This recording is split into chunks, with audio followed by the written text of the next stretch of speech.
please, with me, give James Tierney, our 2016 keynote speaker, a warm welcome. I want to start off by thanking Mr. Jason Borey for all of his hard work as the advisor for the NCCS Harvard Model UN delegates, as well as advising the conference here. So let's give him a big round of applause.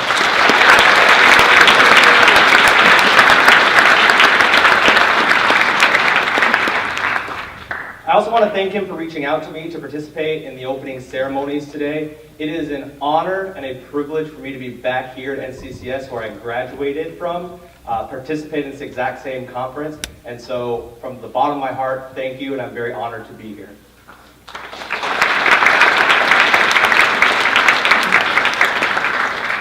Lastly, I want to take time to thank the staff here at NCCS that make NCMUN possible. From the maintenance crew to the janitorial staff, the office assistants, you will never understand how much work goes behind the scenes and how much you need these people until you actually do need them. So let's please give them a round of applause.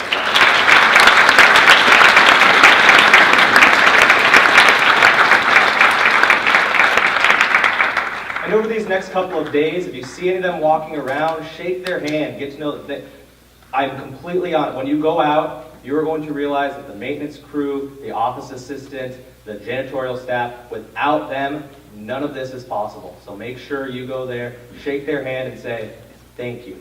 That is for the rest of your life, do that. All right, now that I got my thank yous out of the way. Before finalizing this keynote address, I asked friends and colleagues what they wish they were told when they were in high school. So I put it on my Facebook. One friend wishes they were told how to do their taxes and stay out of debt. Another said she wishes someone told her to take a year off before starting college. Another said she wishes she was told not to follow the crowd and to make sure she does unique things. The list goes on. While compiling the responses, I realized a couple of things. One, everyone wanted to hear something different. And two, I really don't have many helpful friends. For instance, take my friend David, who simply responded with Powerball number. Me too, buddy, yes. Or my friend Tom, who says, and I quote, I wish I was told you were going to meet this guy James. He's going to spill a lot of beer on you, but it's always unintentional. Oh, also, I'd like to be good at math and Excel a lot sooner. But mainly, watch out for James. I have never spilled a beer on Tom. At least not that I remember, so this is a lie. This is a lie.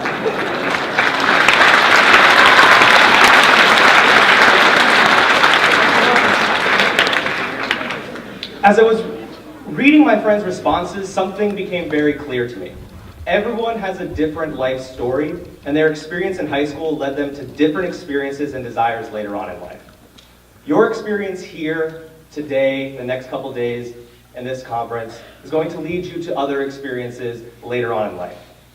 My friends, they had no idea what they wanted to hear about or what advice they wanted to get in high school until they had realized they never got it. All of you in this room, you don't know what you want to hear. You don't know what you want to experience right now until you look back and you realize you never had that experience. I decided I need to not worry about what other people regret not hearing, but rather the message that I want to convey. By asking my friends what to talk about, I was taking the easy way out. This happens a lot in life. You'll be faced with a task or a choice, and you will turn to your most trusted friends for advice. This is not a bad strategy, and more often than not, it's going to pay off. But there is a difference in asking for help when you need it, and asking for help because you're afraid to do something wrong. I was afraid. I was afraid that whatever I chose to talk about today, you would not want to hear. And so my initial reaction was to find someone else to tell me what to say. So that way, if it didn't go well, it wasn't my fault. Taylor Swift said, "Fearless is having fears, but jumping anyways." I really love this quote. Not just because it's from my future wife, but because the type of fear she is referring to has shaped my life in many ways. It is also the type of fear many of you will fear over these next few days. That's me and my sister. It has been 7,886,200 minutes since I was a freshman at Northeastern Clinton Central School. I was participating in my first of 4 North Country Model UN conferences. I was sitting in this exact same auditorium, half listening to a keynote speaker, unsure what was to come. A lot has changed since then, which you have mentioned, so I'll go through this really quickly. But a lot has changed since then, both to me and the world as a whole. So this was 2001, March, before 9/11 had happened, before iPhones, before a lot of things. A lot has also happened to me, starting where all of you are right now.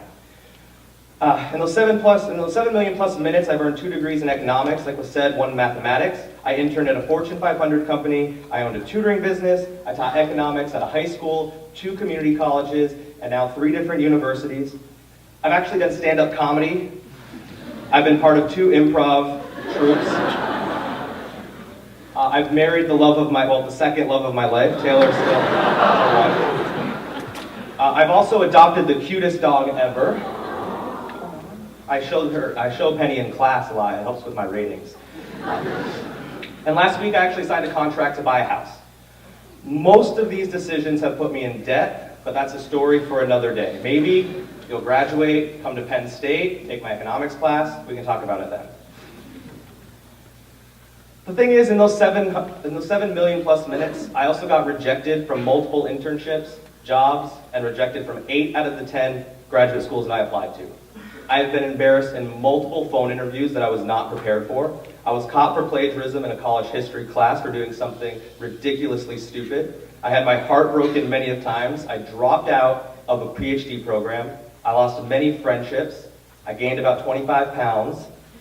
But I'm in the process of trying to lose some of that weight in hopes to keep my chili pepper on Rate My Professor, which I'm very proud of. But all of these Mr. Borey told me I look dapper today, so I'm waiting for my carnation from you later on.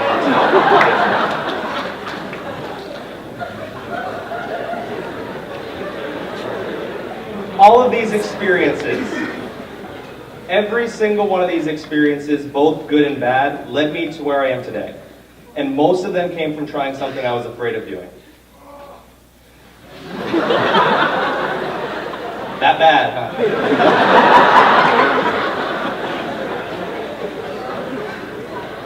At my first North Country Model UN conference, I was so afraid. Some of you have felt that fear before if you've been here before. Some of you are going to experience it for the first time today. In order to get credit for my history class my freshman year, I needed to speak at least once, and speaking only once is exactly what I did. You'll be able to tell which delegates here only need to speak once for credit, because they will speak only once and it'll just be a repeat of the person before them. That's exactly what I did. Then why did I participate in Model UN? To be honest, it was just a thing you did at that point growing up here. At the time, I wasn't that interested in world events, and I was definitely not ready to stand up in front of other students and argue my points. My guess is a lot of you are here for the same reason. It was the first time I had to speak in front of a crowd larger than just a classroom of peers. As mentioned before, my current class is 350 first-year students. I've come a long way. I was in the legal committee, which at the time met right across the hall. I was just about to turn 15 years old, and I felt that everybody else there was older, was smarter, and was better than I was. Little did I know that the majority of the students that were participating had the same exact fears and hesitation. When I finished speaking, I let out a huge sigh of relief. It turned out, once I stopped worrying about having to talk in front of everyone, I was able to take in a lot more information and appreciate the topics that were being discussed. Looking back, I doubt I would have had the same experience my first year if I hadn't stepped outside my comfort zone, even if I was forced to do so. A lot of my experiences started off as being afraid, or at least starting off without knowing anything, with the fear of the unknown, let me say. I dropped out of my PhD program. Mainly, it was because I didn't want to do research. No one told me how focused everyone would be on research, and how they wouldn't care about teaching. I sometimes wish I would have been told about the research expectations and the research requirements in grad school, But I need to remind myself without me dropping out of the PhD, without that experience, I wouldn't be where I am today. Teaching is what I wanted to do. Once I left the PhD program, I had no idea what was going to happen. My life up to that point was set. I went to high school, I participated in all these things, I got into a college, I graduated college, I went to grad school, I was going to get my PhD, and I was going to teach at a small local art school, and I was going to have, Taylor Swift was going to marry me, and I was going to have a dog. It was going to be great. That's what I wanted to do. Things didn't work out that way. What I decided to do is I said, okay, I'm going to teach. So I opened up a tutoring company. I picked up some part-time work at a local community college. The rest of the story came down to just making connections. Every single person that I've met when I was tutoring, when I was teaching at a community college, I just shook their hand and got to know who they were and how they may be able to help me in the future of my life.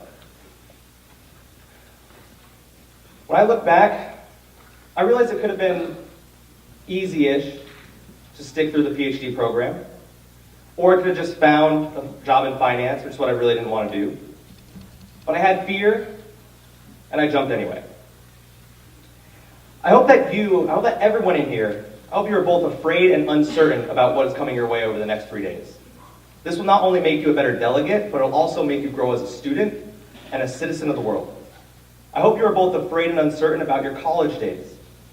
I hope you are afraid and uncertain about how the rest of your life will go.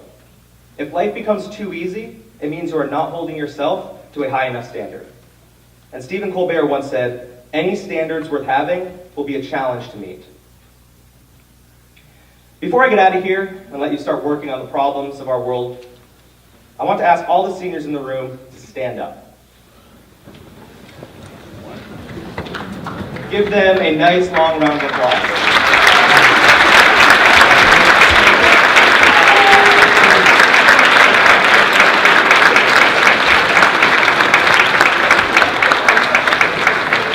Yes, you can all sit down. You can stop looking around to see other people.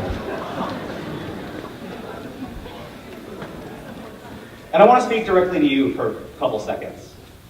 As you attend your last, maybe your first, but definitely your last conference, I want you to take it all in. I want you to make the argument you were afraid to make. I want you to compromise with the delegate you despise. I want you to send a note to the cute guy in the suit that's just a little bit too big on him. Talk to someone. Make a connection.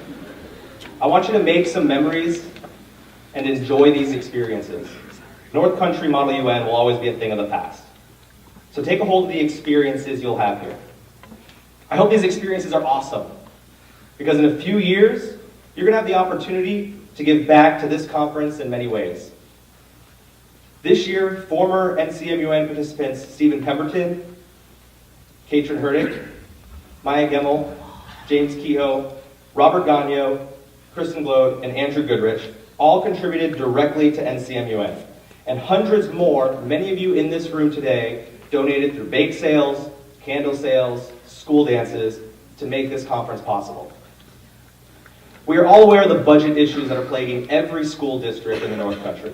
And unfortunately, extracurricular activities like this very conference are always on the chopping block. What I ask of everyone here is to consider donating back to extracurricular activities like NCMUN, like your own Model UN at your school district. Like what made you the person you are when you end up going off into the real world. Might not be now, might not be in 10 years, but at some point when your life is stable and you have a few extra dollars lying around, consider giving back to your community.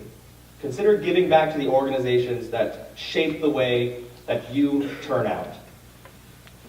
Remember that the experiences you have here are going to shape all the experiences that you're going to have going forward. French sculptor Auguste Rodin once said, "Nothing is a waste of time if you use the experience wisely."